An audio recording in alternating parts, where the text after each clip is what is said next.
Decolonize Glamour Talks. Decolonize, decolonize Glamour Talks. Decolonize my mind, yeah. Decolonize, verschwend nicht meine Zeit, yeah. Decolonize, die Art und Weise, wie ich denke und ich sehe. Decolonize, die Art und Weise, wie ich selbst bin und ich rede. Decolonize, zeig dir, dass alles auch anders geht. Lass uns das Ganze mal anders sehen. Switch Positionen, Realitäten, lass sie mal schweigen, lass uns mal reden.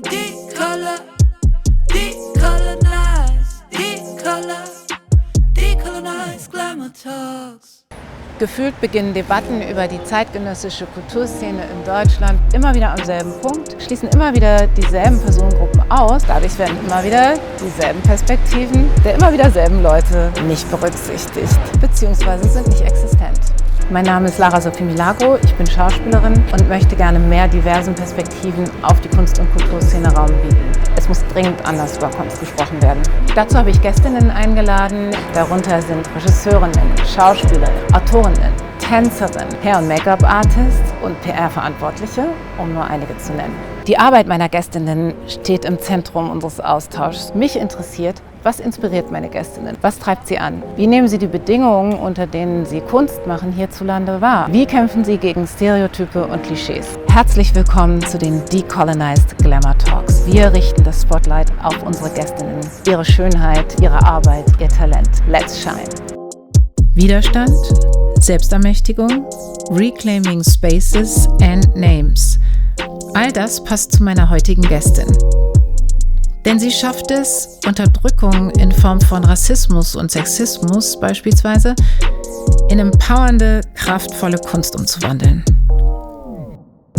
Ihre Debüt-EP Asia Box veröffentlichte die Berliner Rapperin eigenständig, ohne Plattenfirma und zeigt damit, dass sie ganz offensichtlich auch ohne Label erfolgreich sein kann. Mit unserer performativen Präsentation am Ende des Talks werden wir musikalisch unsere Stadt decolonisen. Ihr dürft gespannt sein. Herzlich willkommen, Nashi44. Herzlich willkommen, Nashi44, zu den Decolonized Glamour Talks. Yes. Ich freue mich sehr, dass du hier bist, dass du das möglich gemacht hast, weil du ja gerade noch auf Tour warst und jetzt kurz vorm Urlaub bist. Wo bist du getourt? Überall in Deutschland, also in Hamburg, Stuttgart, Düsseldorf, Dortmund, lauter kleine, süße deutsche Städte und ein paar große, ja. Ja, nice. Also auf jeden Fall sehr schön, dass du hier bist. Herzlich willkommen. Ich freue mich, hier zu sein. Und Gratulation zu deiner Debüt-EP, die in diesem Frühjahr rausgekommen ist. Asia Box mit 7 extrem tollen Tracks, die sehr schnell sowas wie Kultstatus erlangt haben. Ja, nein, wirklich, weil ich habe so gedacht, Nashi44 ist so meine Personal Special Entdeckung, tolle Rapperin und so. Und dann war es echt so, dass egal wem ich das erzählt habe, die kannten dich alle schon. Und Suck on My Spring Roll und Aus der Pussy und Butterfly. Also auf jeden Fall bei sehr vielen Leuten, glaube ich, sehr schnell sowas wie Legendary Status erlangt. Das Music and Culture Magazin Blockbeats schreibt über Asia Box. Asia Box erscheint independent und vereint auf 7 starken Tracks wichtige Messages gegen anti-asiatischen Rassismus und tanzbare Club-Vibes. Und auf deiner Website schreibst du, Asia Box soll ein, und ich liebe das, metaphorischer Box im Sinne von Schlag gegen die Stereotypisierung und Fetischisierung von asiatisch gelesenen Menschen sein. Erzähl uns ein bisschen über die EP, wie und wann ist es entstanden und was ist dein Anliegen damit künstlerisch und auch politisch vielleicht, wenn sich das überhaupt trennen lässt für dich? Die EP heißt Asia Box und ich wollte so in dieser EP verschiedene Stereotypen aufgreifen, die es so gibt über ostasiatisch, südostasiatisch gelesene Menschen. Ich wollte diese Stereotypen aufgreifen und sie dekonstruieren, also so ein bisschen so zerbrechen und aber auch nicht um den heißen Brei herumreden, sondern ich glaube, um sozusagen sowas Neues kreieren zu können oder irgendwie ein bisschen gerechtere, diskriminierungsfreiere Welt zu haben, musst du erstmal die Probleme, die da sind, ansprechen, so richtig so den Finger in die Wunde legen, um dann quasi was Neues zu erschaffen. Und das sollte ich halt mit der EP so ein bisschen machen, die wie sagt man, die bestehenden Stereotypen aufbrechen. Ja, genau das habe ich auch so gefeiert. Weil ich kenne das halt als schwarze Frau auch, dass ich so versuche, Stereotype zu vermeiden. Und ich fand es so genial, dass du nicht versuchst, es irgendwie zu umschiffen, sondern sagst, okay, Dark, Stereotyp, und dadurch die dekonstruierst. Aber das war so, weil ich ganz lange auch versucht habe, diese Stereotypen zu vermeiden und habe dann gemerkt, dass ich die ganze Zeit sozusagen in Ecken lebe, weißt du, so immer so drumherum. Und ich bin so, nee, ich will meinen Raum haben, meinen Platz. Und es ist total einengt, wenn du dich die ganze Zeit so versuchst wegzudrehen von diesen Stereotypen. Und dann war ich halt so, ich muss die einmal aufschreiben, so richtig krass, weißt du, so, suck on my spring roll, weißt du, und dann bist du, dann ist gut so. Mein erster Freund hatte einen Asia-Fetisch, hat sich ständig exotischer Begriffe entledigt. Dachte doch ernsthaft, diese Liebe hält ewig, bis ich gecheckt hab, das ist irgendwie eklig. Hast ein gestörtes Verhältnis zu deiner Sexualität, interpretierst in mich was rein, was bei anderen Chicks nicht geht. White Male Gaze, Kontakt mit dir war ein Fail, bei den nächsten Red Flags werde ich direkt bailen. Ob in Dessau oder Atlanta, ihr zeigt keinen Respekt vor unseren Schwestern. Bin ich deine Ling-Ling und noch nicht deine Geisha. Ich bin nicht da für dein White Male Pleasure.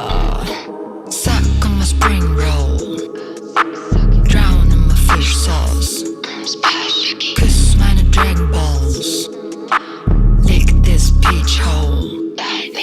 Suck on my spring roll, drown in my fish sauce, küss meine Dragon Balls, lick this peach hole.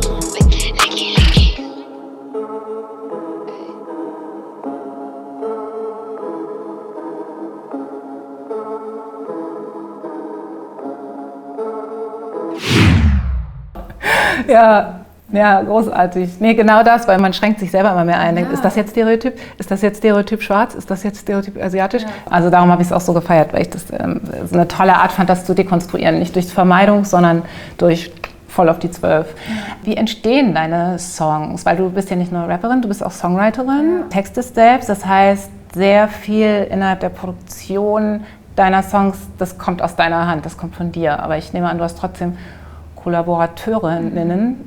Also die Texte, die schreibe ich selber und meistens entweder sitze ich in der U-Bahn oder der S-Bahn und dann denke ich gerade über irgendwas nach und dann fallen mir irgendwelche Sprüche, Reime ein und texte sie schnell auf mein Handy rein. Oder ich setze mich wirklich zu Hause hin und bin so, du schreibst jetzt einen Text, so. Manchmal funktioniert das nicht, aber manchmal bin ich dann so, okay, irgendwie, ich schreibe jetzt 10 schlechte Texte und dann kommt immer irgendwas dabei raus, weißt du so. Und dann, wenn es dann ins Studio geht, sozusagen mit ProducerInnen, da versuche ich dann mit coolen Leuten zusammenzuarbeiten, die idealerweise BIPOC Flinters sind, so, weil ich versuche, meine Plattform zu sharen mit Leuten, die irgendwie ähnliche Erfahrungen machen, mega talentiert sind und es manchmal einfach nur an den Chancen oder Möglichkeiten fehlt. Und denen du wahrscheinlich auch vieles gar nicht mehr erklären musst, ne? Ja. So, also dass man nicht so bei Von den minus Struggles, 100 anfangen muss, sondern man versteht sich voll. irgendwie so. Ja. Genau, das wäre nämlich auch meine nächste Frage, was mich interessieren würde. So, was ist dir besonders wichtig in der Zusammenarbeit mit deinem Team? Also weil ja gerade viel im Umbruch ist in der Kunst- und Kulturszene. Ich kenne es vom Schauspiel, also Film und Theater, dass da so alte Hierarchien in Frage gestellt werden und kollektive Arbeitsstrukturen ausprobiert. Wie ist das bei dir so? Was ist dir wichtig? Also zum Beispiel des Musikvideos zu Suck on My Spring Roll, das war eine komplette Flinter-Crew. Also es war mainly Cis-Frauen, eine non-binary Person, also es war jetzt nicht komplett Flinter, ne? Es sind ja noch mehr Begriffe in dem Term drin. Da muss ich sagen, es war einfach so irgendwie, es war magisch. Also es war so, I don't know. Es kommt auch rüber. Es war so irgendwie, weißt du, so am Set irgendwie, natürlich waren alle gestresst und wollten alles hinbekommen, so weißt du so. Und irgendwie, aber trotzdem war das so einfach so ein Grundtenor, der einfach so ein bisschen wholesome war. Ja, das ist ist dieses schön. Ich sehe dich, I feel you. Ja. Ich glaube, das ist das. Ja. Weil das kommt auch total rüber. Aber ich muss auch sagen, es lief auch nicht da alles rund, ne? So, Das muss heißt sich es ja selber auch nicht, mal, ne? Aber genau, es ist so, wie du so sagst, so eine andere Baseline. Genau. Also bei so ein paar Sachen braucht man einfach nicht mehr. Ja. Ich merke auch, ich bin irgendwie entspannter, wenn ich ans Set komme und da sehe ich irgendwie POC und Black POC. Voll. Und das ist so, okay. Ja. Ein paar Sachen werden wahrscheinlich nicht passieren, vor denen ich Angst habe. So. Ja. Lass uns ein bisschen über deinen Werdegang reden. Seit wann spielt Musik in deinem Leben eine Rolle und wann hast du angefangen zu singen? Also es gibt so ein Foto von mir, wo ich so 3 Jahre alt bin oder so und schon so ein Mikro in der Hand habe, weil bei uns zu Hause gab es halt so eine Karaoke-Maschine, so zu Festigkeiten wurde das dann immer ausgepackt. Ne? Das heißt, ich habe irgendwie, bevor ich lesen konnte, habe ich schon irgendwelche Karaoke-Songs gesungen mäßig. Ja, wir hatten einfach immer Instrumente zu Hause rumzufliegen und ich habe mich einfach immer ausprobiert und war so... Ich möchte Musik machen. Ich wusste das einfach schon früh. Und ich möchte meine Texte schreiben und irgendwie meine Geschichte erzählen. Und es war ein langer Weg. Ich habe viele Umwege gemacht. So, ich habe Bluesrock gemacht, irgendwie ein bisschen Jazz, ein bisschen Pop. So. Und dann habe ich halt in Leipzig 2 Jahre Jazz- und Popgesang studiert. Und habe dann gemerkt, dass es nicht das Richtige für mich war. Und bin dann so ein bisschen... back to the roots gegangen, zu der Musik, mit der ich aufgewachsen bin, also zum Hip-Hop, R&B und habe einfach gemerkt, so mit Deutschrap oder mit einem deutschsprachigen Hip-Hop-Urban-Genre kann ich mich einfach am besten ausdrücken und es fühlt sich irgendwie so am nächsten an, so am Herzen. Das finde ich total spannend, diesen, sag ich mal, klassischen Ausbildungsweg zu verlassen, der ja auch so auf den Mainstream hin ausgerichtet ist, auf den Markt und dann das so zu verlassen und zu sagen, ich mache jetzt mein eigenes Ding in Berlin. Ich finde es wahnsinnig mutig. So, und auch so, also ich saß aber auch 1 Jahr lang da und war so, oh mein Gott, ich kann das doch nicht abbrechen. Ich habe mein klar, Leben darauf hingearbeitet, da aufgenommen zu werden, dieses Studium zu machen, so, weißt du, und dann merkst du, es ist aber nicht das, was du dir vorgestellt hast. Und dann weißt du, aber was viele mache ich Leute jetzt? folgen dem nicht, ne, wenn sie merken, es ist vielleicht nicht das. Und es ist ja nicht nur man selber, sondern wahrscheinlich die Family, die Eltern, also die dann irgendwie sagen, oh, was machst du? Oder war das bei dir nicht so? Doch, die waren halt so, ja, es läuft natürlich nicht immer alles rosig so. Und dann war ich halt so, ja, aber es fühlt sich einfach nicht richtig an für mich so. Und dann war ich, okay, that's it. Ich cutte das jetzt und ich gehe wirklich zurück nach Berlin und versuche es jetzt einfach, weil YOLO. Welche Erfahrung hast du als vietnamesisch-deutsche Rapperin im Business? Weil Rap und Hip-Hop ist ja nach außen hin zumindest eher männlich dominiert. Und auch so von schwarzen Rap-Artists oder im deutschen Kontext vor allen Dingen auch Menschen oder Rap-Artists mit türkischen oder arabischen Wurzeln. Also ich kann mir vorstellen, dass es so eine spezielle Erfahrung ist als asiatisch gelesene Rapperin in Deutschland. Literally gestern bin ich von einem Konzert mit einem Taxi nach Hause gefahren und dann haben wir halt so ein bisschen gequatscht und so und dann war sie, ja, was machst du? Und ich so, ja, ich war gerade beim Konzert, habe gerappt und gesungen so und er so, du siehst gar nicht aus wie eine Rapperin. Ja, und dann bin ich halt so... Es gibt verschiedene Rapper, weißt du, so, genau so. Es gibt ja nicht nur einen Typ so, aber ja, also so in der Main Perception würde man sich jetzt nicht mich vorstellen. Und auf der anderen Seite gibt es halt auch voll viele Rap-Texte, wo dann so irgendwie Klischees über Asiatinnen so irgendwie reproduziert werden, ne? Aber da gab es schon so 1, 2 Leute, die ich gefunden habe. Und es war für mich dann irgendwie so voll empowernd zu sehen, dass es auch irgendwie so Leute gibt, die wie ich aussehen, irgendwie auch hier aufgewachsen und dann so ihre Geschichten erzählen. Also Vorbilder eigentlich. Ja, also irgendwie so inspirierend. Und wer waren deine Vorbilder? Zum Beispiel Britannia Karma aus Hamburg, die ist aber verstorben an Covid tatsächlich. Oh. Ja, richtig schlimm. Und bei ihr war das so, sie hat auch in Vietnam Rap gemacht, also sie ist aus Deutschland, aber hat dann irgendwie eine Zeit lang auch in Vietnam so gerappt und Songs auf Vietnamesisch gemacht.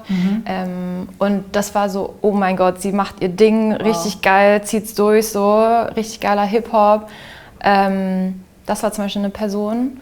Und sonst irgendwie, wenn es jetzt um Vorbilder geht generell, ne, irgendwie aus den USA fand ich Aquafina auch einfach... Das war legendary. Auch so, die habe ich auch so vor 3, 4 Jahren entdeckt. Wow, my veg. Eben, weißt du, so richtig like geile... Like an operatic ballad, your veg, like grandpa's cabbage. Ja, und halt auch irgendwie so mega, irgendwie so macht ihr Ding, so voll mega authentisch so. Ja. Fand ich richtig cool. Wie siehst du deine eigene Vorbildfunktion? I don't know, musst du die Leute fragen. Ja, also ich hatte dir auch erzählt, ich habe deine Musik durch meine Tochter entdeckt, die halt auf Rap und Hip-Hop steht und dann immer so die Tracklist durchgeht auf YouTube und dann irgendwie bei dir gelandet ist. Und ich weiß noch, dass diese erste Zeile, die ich gehört habe aus der Pussy, denn dein Verhör basiert darauf, mich ständig zu verfremden und so weiter. Ja. Und so dachte so, okay, jemand singt über mein Leben. Wer singt über mein Leben? Wer ist das? Ohne Scham, fragt der Allmann, wo ich herkam. Ohne Scham, fragt der Allmann, wo ich herkam. Ja, ich komme aus der Pussy, aus der Kutschi, aus der Gonji, meiner Mutti. Aus der Pussy, aus der Kutschi, aus der Gonji, meiner Mutti. Was ich halt so sehr empowernd finde an deiner Musik und deinen Songs, ist, dass es eine ganz klare antirassistische, antisexistische Botschaft hat und gleichzeitig so sex-positive ist und Weiblichkeit feiert. Und weil ich finde, dass auch oft so in der feministischen Debatte, vielleicht ist auch vor allen Dingen White Feminism, aber nicht zusammengebracht wird. Und mir ist das total wichtig, dass das irgendwie keine Gegensätze sind. Ja. Und gleichzeitig kann ich irgendwie meine Tochter das hören lassen und habe keine Angst, dass da jetzt gleich irgendein sexistischer Scheiß um die Ecke kommt, sondern sie kann halt aus der Pussy singen so, und das ist aber total cool. Und es hat einen totalen Vorbildcharakter, kann ich dir nur sagen. Das klingt dann so bescheuert. Ja, also safe bin ich Vorbild. So. Das ist ja so ein bisschen weird, oder? Ja, aber genau so gucken junge Mädchen oder auch Jungs oder also so Migras, die irgendwie gesagt bekommen, du kannst dies nicht machen oder das nicht machen oder kein Hip-Hop-Artist werden, wahrscheinlich auf dich so und denken, okay, die macht das, dann kann ich das weißt auch. Weißt du, aber ich glaube, ich störe mich an dem Begriff Vorbild, weil sowas immer gleich so perfekt ist, weißt du, so irgendwie so höher gestellt als ich selber oder so, und das will ich ja gar nicht sein, und ich finde, so sollte niemand irgendwie jemand anderes sehen, weißt du, sondern eher so, wir sind alle unperfekt, so ungeschliffen und irgendwie klar, irgendwie gibt es dann so Sachen, wo man sieht, so das würde ich auch gerne machen, so irgendwie wie so eine Richtlinie oder so, keine Ahnung, aber irgendwie... Ich glaube, es ist dieses Repräsentationsding, was du auch vorher meintest. Also gar nicht, dass man jetzt sagt, oh, die ist perfekt, sondern die macht das auch, okay, das heißt, ich kann das auch machen. Ja. Und das, was man mir gesagt hat, dass ich das nicht kann, das stimmt gar nicht. Ja. Also so, ich glaube, das ist es so. Ja. Okay, ja. Okay. Eine Zeile, wo du singst, ich schieb Hass, so verarbeite ich das. Das ist bei Nails / Bubble Tea. Genau, ja, Nails / Bubble Tea. Ja. Nails / Bubble Tea, voll eklig, aber eigentlich mag ich sie. Euer Essen schmeckt gut, Urlaub ist gebucht. Brauchst du Hilfe, gibt es leider keine Garantie. Bruder, Reishut, Samurai-Schwert, von der Bedeutung keine Ahnung, aber pimpe meine Welt. Morgens von einem Deko, einfach nur als mir gefällt, und schnell noch ein Selfie im Plastikblumengeschäft. Zu viele Traumata. Für dich ist es einfach nur Spaß. Du stellst Butter ins Bad, send mein Arsch. Zu viele Traumata. Für dich ist es einfach nur Spaß. Du stellst Butter ins Bad, send mein Arsch. Früher wurde ich deswegen noch ausgegrenzt. Heute wollen White Tees drauf ein Patent. Otto macht einen auf Ghetto Rolex Benz. Und wenn das Ghetto brennt, ist Otto der Erste, der rennt. Jahrelang über uns lustig gemacht, über unser Essen und Glutamat. Kommst trotzdem in unseren Supermarkt. Geschmacklos, kaufst es und kostest es nach. Du setzt es auf, legst es ab, so wie es für dich gerade passt. Ich schieb Hass, so verarbeite ich das. Verändert sich hier noch was? Du setzt es auf, legst es ab, so wie es für dich gerade passt. Ich schieb Hass, so verarbeite ich das. Verändert sich hier noch was? Weil das fand ich auch sehr cool. Wut als Source of Creativity. Wut, ja. Zu verarbeiten in deinen Songs?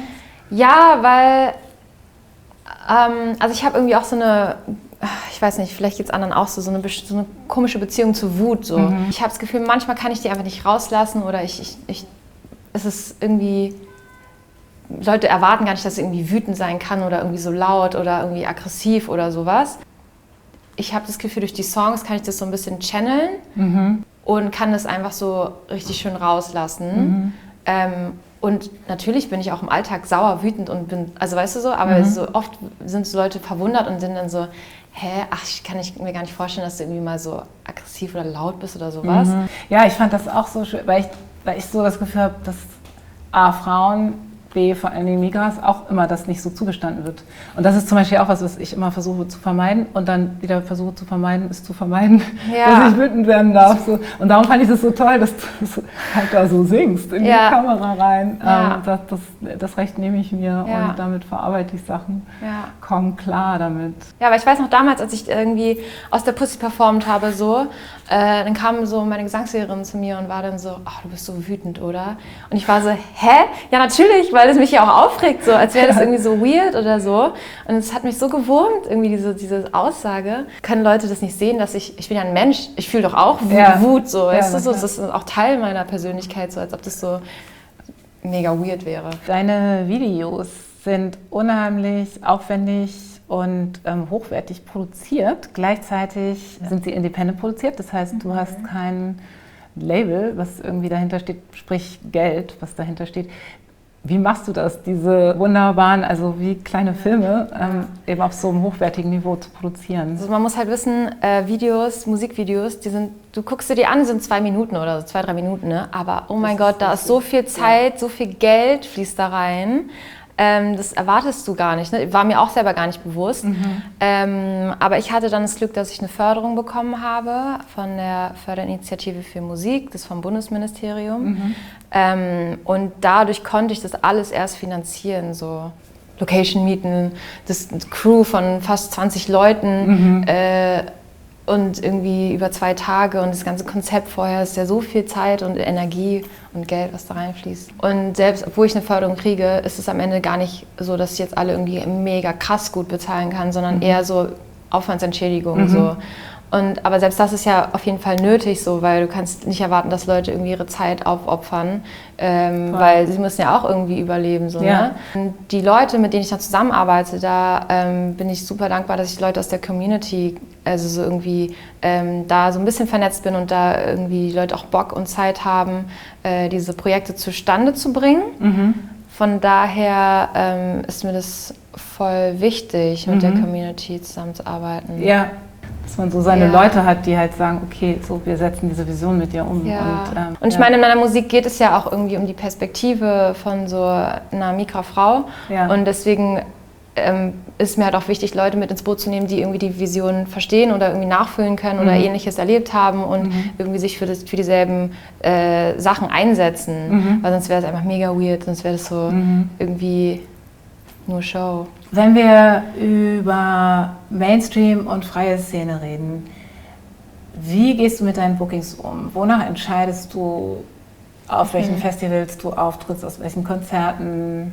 Also ich bin mega blessed, dass ich jetzt seit kurzem mit Vanessa von Bubak zusammenarbeiten kann, von der Booking-Agentur. Vorher habe ich halt alles selber gemacht so und die ganzen Anfragen irgendwie mich drum gekümmert, E-Mails schreiben, blablablub und so. Und da habe ich das Glück, dass ich immer für so richtig coole Events angefragt werde. Also irgendwie für queer-feministische Veranstaltungen, Events, Partyreihen oder Festival gegen Rassismus. Also wirklich so Orte, wo irgendwie die Leute auch das Mindset haben und sich mit Musik auch verstehen. Ja, genau so. Ja. Also da habe ich echt Glück. Es kommen sehr, sehr, sehr selten komische Anfragen. Ich glaube, ich hatte so eine, wo ich dann beim Schreiben irgendwie gemerkt habe, das passt irgendwie nicht. Die Person hat sich nicht mit meiner Musik auseinandergesetzt und habe dann auch abgesagt, weil ich war so, nee, also so, das ist mir kein Geld der Welt wert, sozusagen, mich da irgendwie komisch hinzustellen. Ja, voll. Und nicht verstanden zu werden. Ja. Wir haben jetzt ein paar Mal darüber gesprochen, dass du deine Sachen independent produzierst, kein Label hast. Ist das eine bewusste Entscheidung oder nicht? Also so halb. Ich bin offen für irgendwie so Zusammenarbeit mit Labels, aber es hat bis jetzt nicht so gepasst und bis jetzt kriege ich es alleine hin. Dann mache ich es irgendwie auch alleine so. Ja. Ich baue mich ja auch gerade erst auf. Das heißt aber, also du wärst durchaus, also wenn es passt, ist das nichts, was du für dich ausschließen würdest. Ja. Also wenn es passt, ist es nichts, was ich für sich ausschließen würde. Und ich würde lieber jetzt zugreifen, als in 2-3 Jahren, wenn du Superstar bist. Liebe so cute. Label. Wollen wir jetzt noch was Kleines Performatives zusammen machen? Ja. Ich habe ja schon ein paar Mal gesagt, wie sehr ich mich in deinen Songs wiederfinde. Darum haben wir uns überlegt, oder ich habe mir das eigentlich gewünscht und du hast gesagt, okay. Nein, das war ich gar nicht. Nein. Dass ich meine Rap-Skills auch mal so ein bisschen ausprobieren will. Richtig geil. Zu meinem Favorite-Song von dir. Vielen, vielen Dank, dass du da warst. Danke, dass ich hier sein durfte. Schön. Und ja, weiterhin viel Erfolg. Also wir werden jetzt noch mal was für euch performen und auch dabei decolonisen. Und zwar aus der Pussy. Yeah.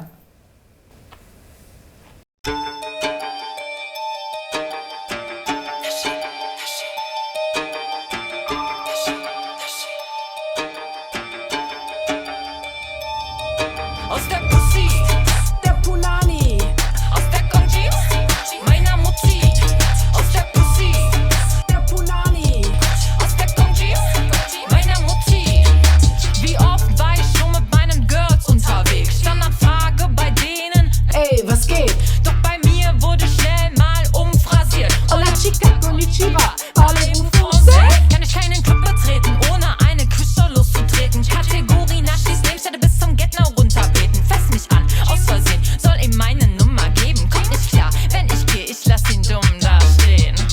mir erst meine Haut bleichen, will ich nur den Fragen ausweichen. Fragt dieser Allmann Weiße, ist dein Ort denn ausreichend? Weil ich nicht politisch weiß, reduziert Wert auf mein Äußeres. Brauchst denn das nicht der Normen spricht? Merkst ein eingeschränktes Weltbild, ja.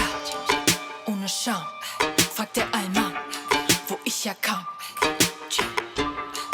Ohne Scham, fragt der Allmann, wo ich herkam. Ja, ich komme aus der Pussy, Der Punani, aus der Konji, meiner Mutti, aus der Pussy, der Punani. aus der Konji, meiner Mutti. Bin keine Projektionsfläche für deine Urlaubsfantasien, random Landeskunde, Facts und schon gar nicht verquere Theorien von guten und schlechten Migrants bis zur Model Minority.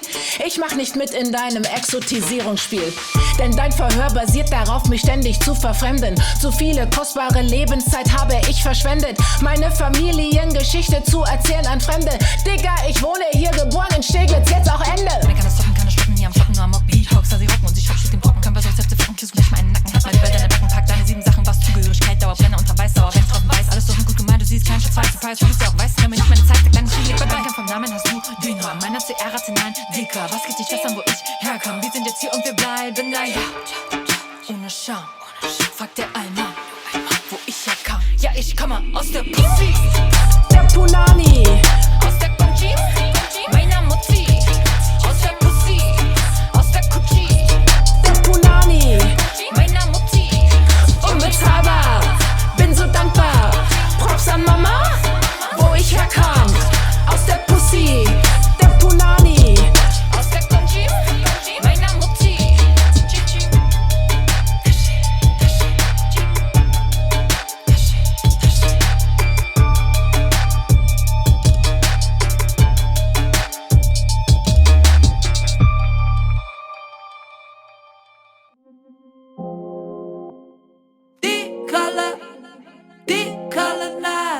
Decolonize glamour talks. Decolonize,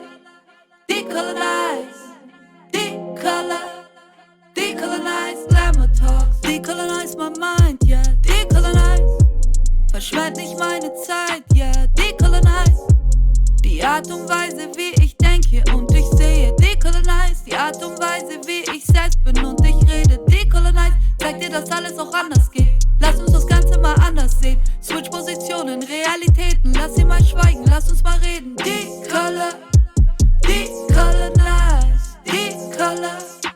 decolonize glamour talks.